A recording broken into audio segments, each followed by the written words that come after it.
তো হ্যালো বন্ধুরা, welcome to my YouTube channel fitness lifestyle. তো আজকে তোমরা থিমেল দেখে বুঝতেই পারছো আজকে আমি কী ওয়ার্কআউট করতে চলেছি। আজকে হবে বাইসেপ।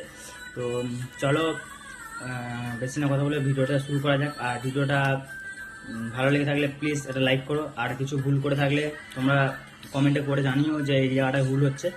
তো চলো বেশি না কথা বলে ভিডিওটা শুরু করা যাক। চলো ভিডিওটা গিয়ে দেখা হবে।